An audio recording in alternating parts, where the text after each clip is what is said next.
1970년대와 80년대 온 세계 교계를 강타했던 신학적 흐름이 있습니다.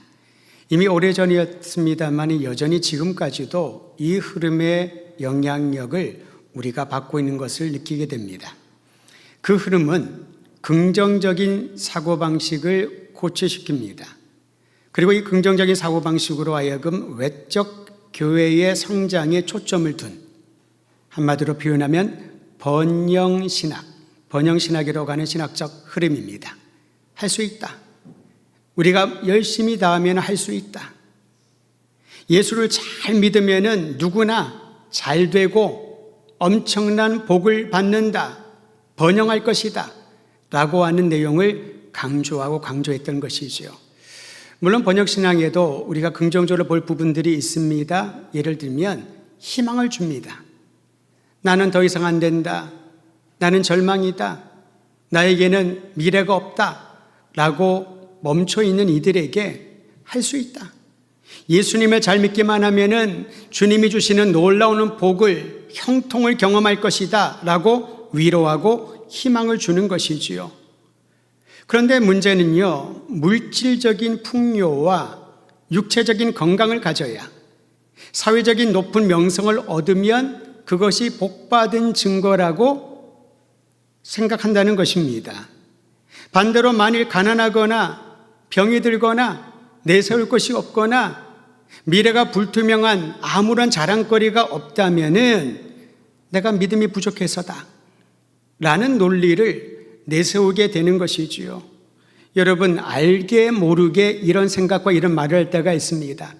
내가 하나님의 영광을 가리운다. 언제 그런 생각을 하나요? 사람들 앞에 내세울 것이 없을 때, 나의 자녀들이나 나의 인생이 그렇게 행복하고 번영하다라고 말할 자신이 없을 때에 하나님의 영광을 가리운다고 합니다. 이런 얘기를 제가 들을 때는 마음이 참 무겁습니다. 제가 학교 안 들어가면, 좋은 학교 못 들어가면 저 교회 안 나갈 거예요. 왜 그러니? 창피해서 못 나간대. 신앙과 우리가 얻고자 하는 것과 얻은 그 모든 것들을 그런 형태로 결부시키는 것이요. 이게 번영신학의 후유증입니다. 왜 창피해서 교회를 못 나가는 이유가 사람들에게 자랑할 것이 없어서, 결혼하지 못해서, 좋은 직장 다니지 못해서, 많은 돈을 얻지 못해서, 큰 집에 좋은 지역에 살지 못해서 내가 창피해서 교회를 못 다닌다. 그것과 신앙에 무슨 관계가 있느냐는 것이지요. 근데 곰곰이 생각해 보면 예수 믿으면 다 잘 돼야 되는데 사람들 앞에 나는 잘 됐다, 아주 행복한 인생이다, 내세울 게 없으니 그것이 주님의 영광을 가리운다고 하는 아주 비성경적인 방향으로 흘러가게 된다는 겁니다.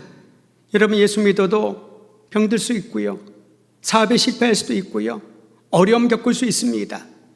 때로는 예수님 믿는 것 때문에 핍박도 받고 사회적인 불이익을 당할 때도 있습니다.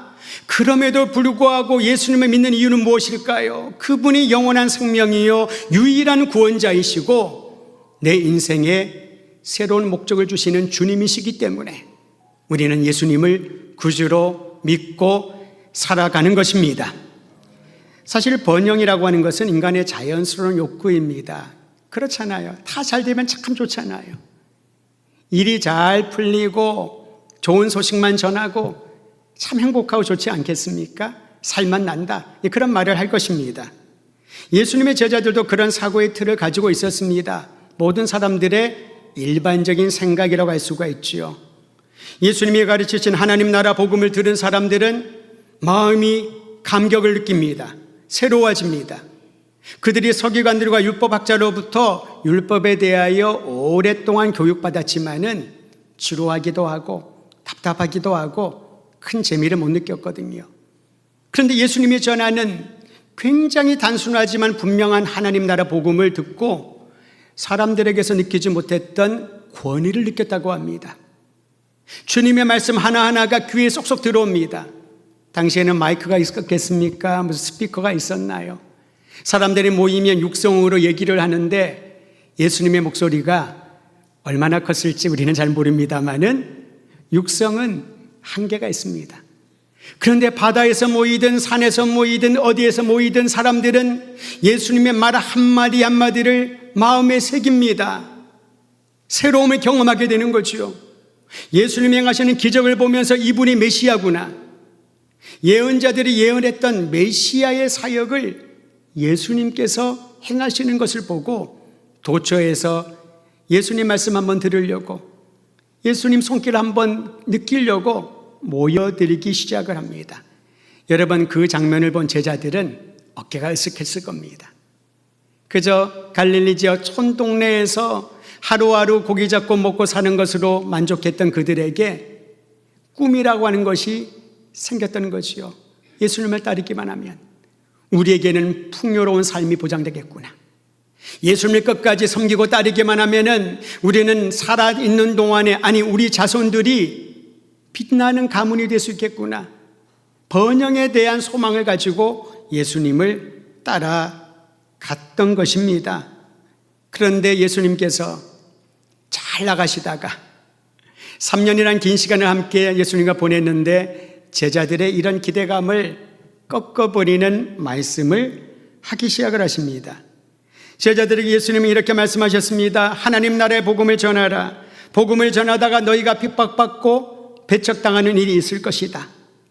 풍성한 열매를 맺으려면 네 자신을 버려라. 포기하여라. 권리를 내려놓아라 라고 말씀하셨습니다. 하나님 나라를 위하여 자신을 부인하고 십자가를 짊어지고 나를 따라라. 그것이 너에게 내가 요청하는 명령이다. 그 말을 들은 제자들은 기뻐하지 않았습니다. 왜 자꾸 주님이 이런 얘기를 하실까? 조금만 그대로 가시면은 유대 전역을, 아니 온 세계의 메시아로 등극할 때가 곧 오는데 왜 예수님은 자꾸 고난에 대하여, 핍박에 대하여 어두운 얘기들을 하고 계실까? 제자들의 마음은 참 불편했을 것입니다. 급기에 오늘 말씀해 보니 예수님께서 세상을 떠나 하나님께로 돌아간다고 합니다. 그 말을 듣는 제자들은 불안에 휩싸였습니다. 제자들이 희망을 품게 된 것은 예수님을 만났고 그분이 함께 계셨기 때문이지요. 예수님이 계시지 않는다면은, 예수님이 세상을 떠나 아버지께로 돌아간다면은 그들에게는 희망이 다 사라지는 것과 같지 않겠습니까?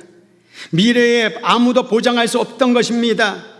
물론 여러분 살면서 어려움과 역경을 안 겪는 사람은 없습니다. 아무리 조심해도 다칠 수 있고 아무리 잘해도 상처 입을 수 있습니다. 계획대로 되지 않고 실패를 경험합니다. 쓴맛을 경험하게 되는 거죠. 평생 노력하여 쌓아 올린 업적을 한순간에 다 잃어버릴 수도 있습니다. 오죽하면 공든탑이 무너지지 않도록 주의해라, 그런 얘기를 할까요? 불행한 일들이 반복될 수 있습니다. 그래도 제자들에게는 이 한 가지가 희망이었겠지요. 예수님께 헌신하였으니까, 주님을 따랐으니까 그래도 우리에게는 최소한의 보상은 해주시겠지. 주님은 뭐라고 말씀하셨나요? 너희가 환난을 당할 것이다. 복음을 전하다가 어려움을 겪게 될 것이다. 실망입니다. 좌절입니다. 두려움이 찾아왔을 겁니다. 근데 우리는 주님의 말씀에서 주님이 의도하신 바가 무엇인지를 분명하게 알아야 됩니다. 예수님은 불안과 두려움에 쌓여있는 제자들에게 참된 복을 약속하시면서 다음과 같이 말씀하셨습니다. 요한복음 16장 33절, 온 교회가 한 목소리로 크게 읽습니다. 시작. 이것을 너희에게 이르는 것은 너희가 내 안에서 평안을 누리게 하려 함이라. 세상에서는 너희가 환난을 당하나 담대하라. 내가 세상을 이기었노라. 아멘. 여러분, 이 짧은 구절에서 어떤 단어가 더 크게 들리나요? 저는 이 말씀을 처음 읽는데 너희가 환난을 당한다, 이게 그렇게 크게 보이는 거예요, 글씨가. 그렇습니다. 여러분, 부정적이고 원치 않는 얘기들은 더 크게 들립니다. 더 강하게 느껴지는 거지요. 너희가 환난을 당할 거다, 요 말만 좀 빼줬으면 참 좋을 텐데, 그런 생각하지 않겠습니까? 그런데 주님이 말씀하시고 강조하고자 하는 것은 너희는 환난을 당할 것이다, 분명히 환난을 겪을 것이다. 그러나 담대하라. 내가 세상을 이기었노라. 세상의 유혹과 세상에 주는 좌절과 실패와 고통과 죽음에 대한 두려움을 내가 이기었노라. 담대하라. 두려워하지 말아라. 이 말은 담대하지 못하고 두려움이 있다라는 거지요. 담대하라. 두려워하지 말아라. 내가 세상을 이기었노라. 그리고 세상을 이긴 그 증거로 한 가지 중요한 약속을 하십니다. 한번 따라 하시지요. 너희로 내 안에서 평안을 누리게 하리라. 예수님이 제자들에게 궁극적으로 주려는 복이 있습니다. 환난 겪을 것이다. 병 걸릴 수 있다. 선한 일을 하다가 억울한 일을 당할 수 있다. 그러나 두려워하지 말아라. 담대하라. 누구든지 내 안에 있으면 내 안에 있는 평안을, 화평을 누리게 하려 함이라. 주님 안에 거하면 주님의 성품이 나의 성품이 되고, 주님을 따르면은 주님이 허락하신 그 모든 복이 나의 것이 되어지고, 주님의 이름을 높여드리고 그분 안에 거하면은 우리 주님이 약속하신 복이 임할 줄 믿으시기를 바랍니다. 화평은 단순히 전쟁이 없고 다툼이나 갈등이 없는 상태가 아닙니다.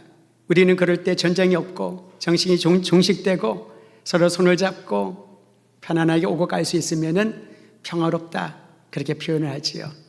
성경에서 말하는 화평은 그것과 다른 차원입니다. 구약에서는 화평을 샬롬이란 단어를 사용하죠. 샬롬은 건전하고 조화로운 상태를 말합니다. 모든 사람을 위한 복지와 안녕에 초점을 둡니다.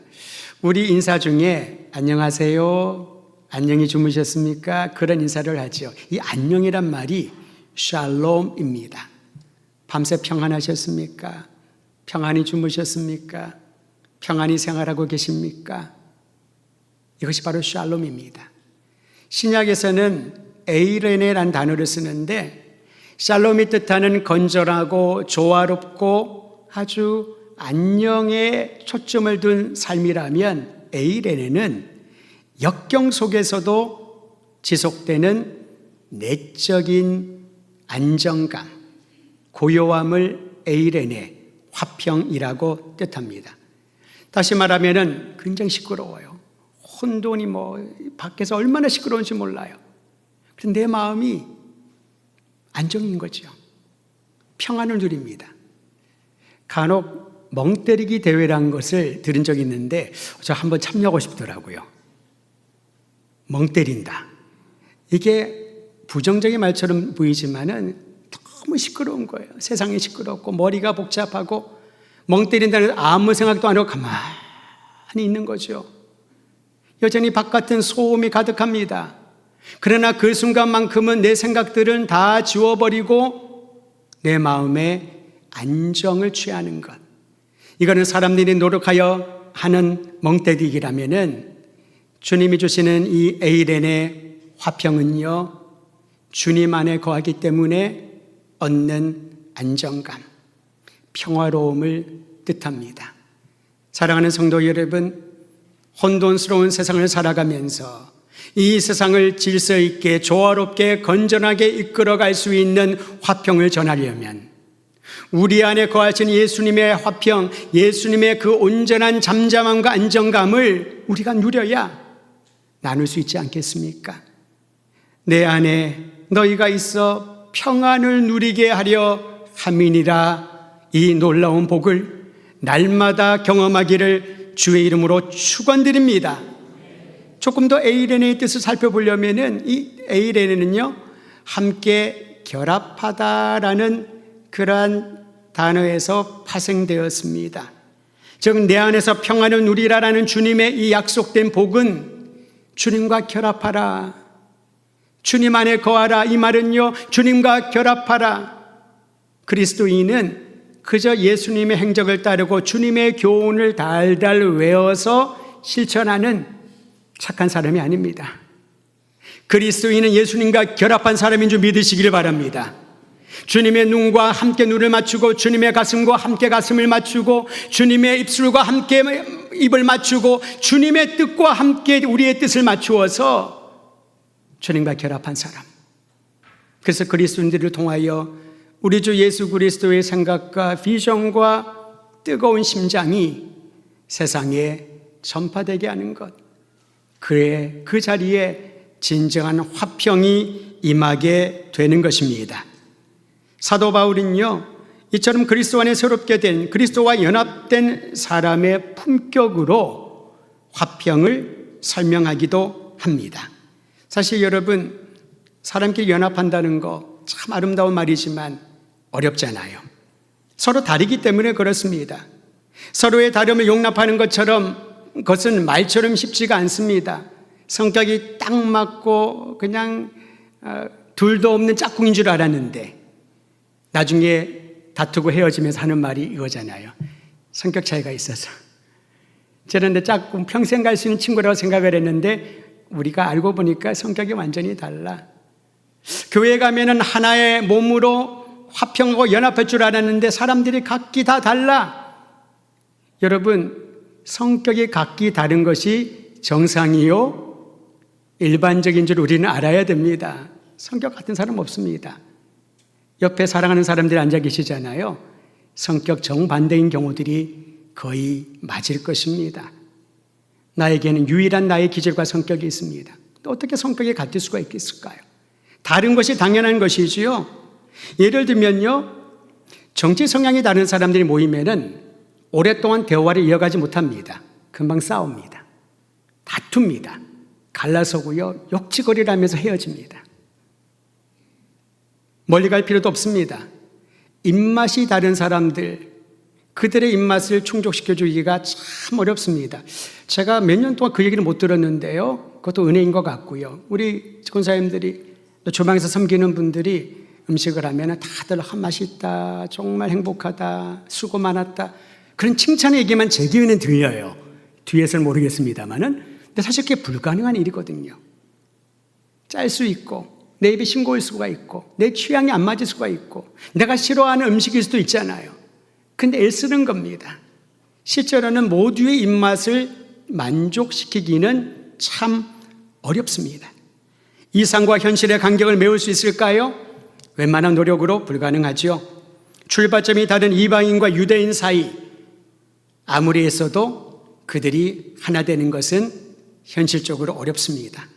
게다가 원수 관계를 화해시키고 화평에 이르게 하는 일이요, 말은 좋지만은 불가능한 일입니다. 그게 가능하면 원수 관계가 아니지요. 우리는 이러한 삶을 살고 있다는 겁니다. 그러면 여러분, 포기해야 될까요? 그저 서로 다른 것들을 인정하고 각자의 길을 가면서 평행선을 그어야 될까요? 여기에 대해 성경은 우리에게 주님이 주시는 화합의 또한 연합의 방안을 제시해 주고 있습니다.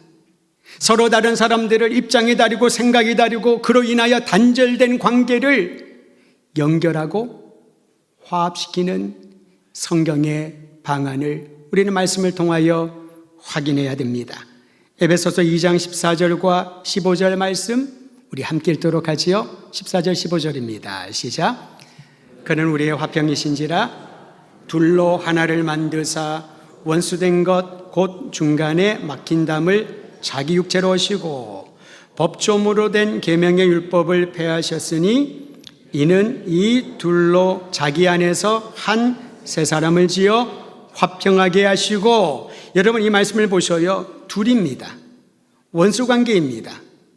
법조문으로 된 계명, 바꿀 수가 없다라는 거죠. 법이요, 법조문으로 됐는데 누가 거기에 저항을 하겠습니까? 아무것도 할 수가 없고 아무 일도 일어나지 않고 어떤 새로운 것도 기대하지 못하는 이 상황. 그런데 성경은 말합니다. 따라하시죠. 예수 그리스도는 우리의 화평이시라. 예수님께서 그 간격을 메워주시고 단절된 관계를 연결시켜 주시고 원수된 그러한 상황까지도 주님께서는 서로 화해하고 부둥켜 안고 사랑하고 하나 되게 하는 일을 행하신다는 겁니다. 그런 우리의 화평이신지라. 여러분, 그래서 하나님 앞에 정직하게 우리는 고백할 수 있어야 됩니다. 하나님, 저는 저 사람과 함께 갈 수 없습니다. 저는 이 일의 기쁨을 알 수가 없습니다. 우리는 둘이지 하나가 될 수 없습니다. 아무리 노력하고 애써도 불가능합니다. 부담 주지 마셔요. 그건 우리의 고백입니다. 그런데 우리가 들어야 할 것은 하나님의 마음, 성경의 방안 아니겠습니까? 예수 그리스도는 너희의 화평이라. 그리스도는 우리의 화평이시라. 둘을 하나로 만드시고 원수된 것 중간에 막힌 담을 육체로 헐어주시고 십자가로 헐어주시고 법조문으로 된 바꿀 수 없는 계명의 율법도 폐하셨으니 왜 그러셨을까요? 둘을 그리스도 안에서 한 세 사람을 만들어 화평하게 하기 위함이라. 할렐루야. 이 복음을 믿고 받아들인 이들이 그리스도인이고 그리스도의 품격이고 우리에게 주신 화평의 품격을 전파해야 되는 이유를 여기서 발견하게 됩니다. 자기 안에서 새 사람을 만들어 이 땅을 화평케 하기 위함이라. 사실 사람들은 선을 긋고 경계를 구분하고 울타리를 세우는 것을 좋아합니다. 요즘 제가 직접 가지 못했습니다. 방송에 보니 아이들이 공부하는 교실이 나오는데요. 아주 쾌적해요. 물론 아이들이 많지 않아서 그렇겠지요. 제가 학교 다닐 때만 해도 70명. 그냥 학교가 복잡합니다. 그리고 책상도 둘이 같이 써야 되잖아요. 요즘은 개인 책상도 주고 사물함도 주고 아이들이 많이 없어서 그렇기도 하죠. 그런데 다 경험해 보셨을 거예요. 둘이 같이 쓰다 보니까 짝꿍이랑 사이가 안 좋으면 뭐 하세요? 책상에 줄을 긋습니다. 이 줄 넘어오면 내 거, 지우개 넘으면 지우개 가져가고, 필통 넘으면 필통 가져오고, 팔 넘으면 팔 막 때리고. 사이가 안 좋으면 줄을 긋습니다. 인간의 본능이지요. 왜 그럴까요? 나의 것, 내 경계를 정해놓아야 좀 안정감이 생기고 자존심이 뿜뿜 올라가는 것처럼 보이기 때문에 그렇죠. 너와 나는 다르다. 내 땅과 내 지역은 너희 거가 전혀 다르다. 그런 생각을 하게 되는 것입니다. 오래전에 제가 한국에 와서 교회 근처에 집을 얻고 생활할 때인데 아이들도 적응하고 저희도 적응하는 시기였습니다. 하루는 둘째 아이가 오더니 좀 시무룩해졌어요. 초등학교 다닐 때인데 왜 그러니? 그랬더니 우리 아파트는 아주 낡은 아파트라서 놀이터가 없었거든요. 근데 옆에 있는 아파트 단지에 친구가 많이 살았어요.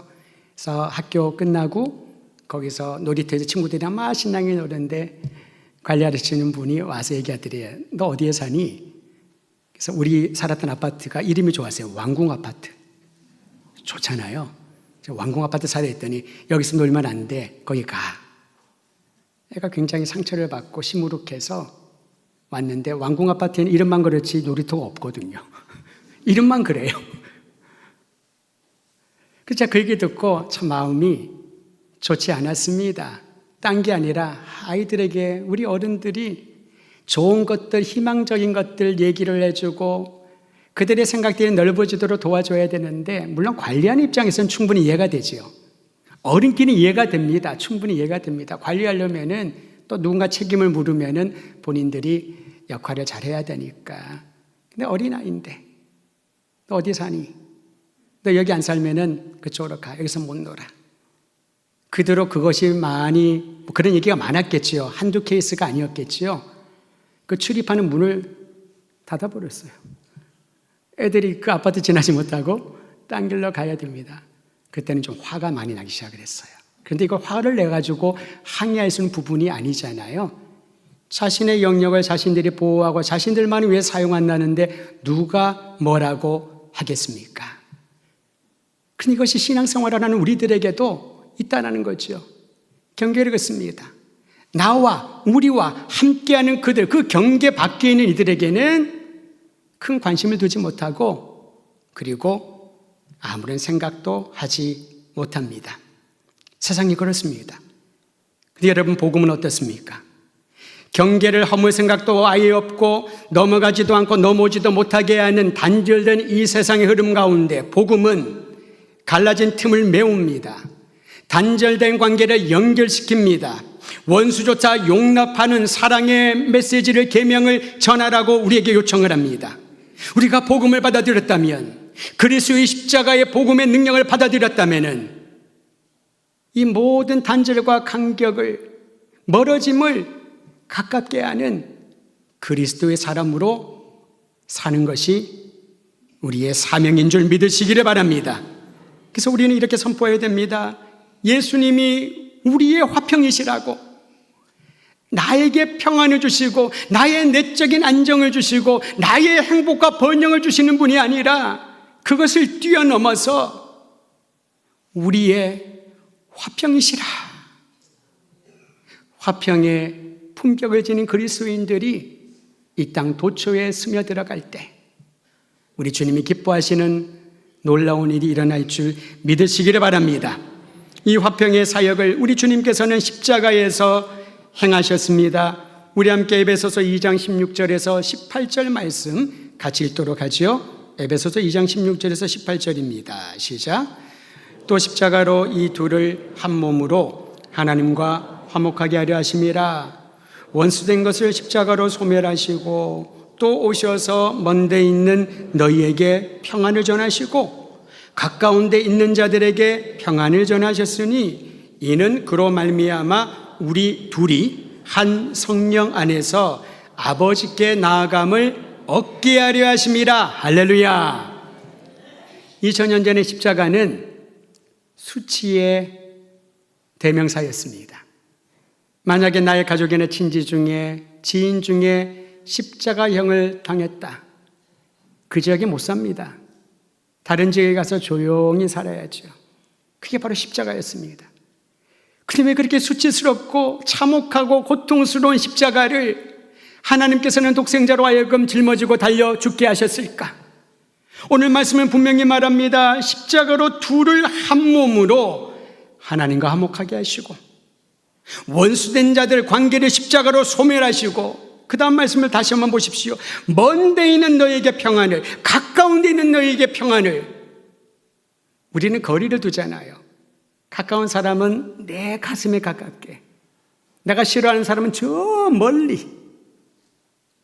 십자가는 먼 데 있는 사람에게 찾아가서 평안을 전하고 가까이 있는 사람에게도 동일한 평안을 전하고, 복음의 능력이 그리스도의 십자가를 통하여 우리에게 주셨으니 이제 우리가 주님을 따르는 그리스도인이라면 이 화평의 품격을 날마다 주의 이름으로 만나는 사람마다 가는 곳곳마다 전파해야 되는 것입니다.